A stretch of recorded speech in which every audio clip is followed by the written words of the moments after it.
દાદી રતન મોહિની પંચભૂતોમાં મહાવિલીન થયા। દાદી રતન મોહિની પંચભૂતમાં વિલીન। વિશ્વભરમાં સનાતન સંસ્કૃતિના સ્વપ્નને સાકાર કરવા હજારો બ્રહ્મકુમારીઝનો સંકલ્પ। વૈશ્વિક બ્રહ્મકુમારી આધ્યાત્મિક સંસ્થાના વડા 101 વર્ષીય દાદી રતન મોહિજી આજે પંચમહાભૂતમાં વિલીન થયા। 120 દેશોના બ્રહ્મકુમારીઝ પ્રતિનિધિઓની ઉપસ્થિતિમાં શાંતિવન આબુ તળેટી સ્થિત દાદી કોટેજ ગાર્ડનમાં હજારો લોકોએ ભીની આંખો સાથે તેમને અંતિમ વિદાય આપી।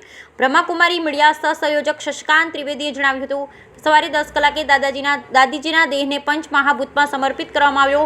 આ પ્રસંગે હજારો પ્રતિષ્ઠિત મહાનુભાવ અને બ્રહ્મકુમારી ભાઈઓ બહેનો ઉપસ્થિત રહ્યા। છેલ્લા 24 કલાકની અખંડ રાજયોગ તપસ્યા બાદ ઉપસ્થિત હજારો બ્રહ્મકુમારો અને બહેનોએ વૈશ્વિક શાંતિ, સદભાવ, એકતા અને સનાતન દિવ્ય સંસ્કૃતિની પુનઃસ્થાપનાના દાદીજીના સંકલ્પને સાકાર કરવા માટે દ્રઢ સંકલ્પ લીધો। સૌએ દાદીજીની આત્માની જ્યોતિની દિવ્યતા, પવિત્રતા અને માનવ સેવાના તેમના ભીખને યાદ કર્યા। દાદીજીની શક્તિ અને ભવ્ય દિવ્યગુણોને ધારણ કરી તેમની સેવાને આગળ ધપાવવા માટે સૌએ પોતાની જાતને વધુ દ્રઢ બનાવી। બ્યુરો રિપોર્ટ, ભરત હક્કડી, બનાસકાંઠા।